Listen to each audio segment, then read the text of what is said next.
Every June, the eyes of the racing world turn to Royal Ascot, one of the most prestigious and iconic race meetings on the planet. A place where tradition meets speed and the best of the best come to compete. From Choisier to the Great Black Caviar and most recently Nature Strip, us Aussies have proved time and time again that we can compete with the world's elite. And this year, with such strong representations from our bloodlines to jockeys and recent acquisitions for powerhouse stables, Racing X thought what better time to dive into Royal Ascot's Aussie angles than right ahead of day one, thanks to MyPay Now.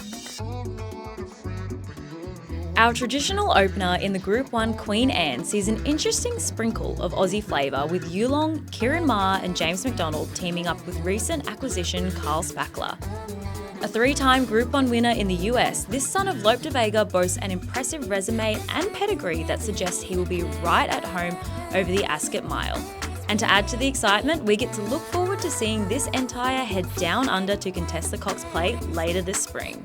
Some other familiar faces in the Queen Anne include Golden Eagle winner Lake Forest, who looks to step out to the mile following an unplaced run at Longchamp, whilst Aussie hoop Mark Zara takes the reins aboard the OTI-owned Docklands, who is hoping to go one better than last year's second placing in this very race.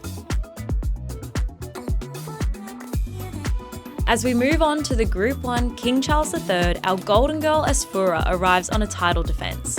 Despite things not going exactly to plan in the lead up to this race, the Henry Dwyer team are pulling out all of the ammo with the blinkers applied for the first time. Win, lose or draw, we can look forward to seeing Asfoora continuing to race in Europe as the team look to replicate her campaign last year, with the possible addition of runs both in Ireland and France. And of course, when we look at our King Charles III field, we cannot forget about the enigma that is Stormboy, who seemingly has a point to prove following a disappointing European debut at the Curragh. And how could I forget about our juveniles? With a perfectly fitting name, all eyes will be locked onto Hey True Blue in the Norfolk come Thursday. A recent acquisition for the First Light Racing team, Hey True Blue impressed on debut and will join the Tony Gollan stable once he arrives in Australia. Although he may be a Kiwi, we have long claimed James McDonald as one of our own.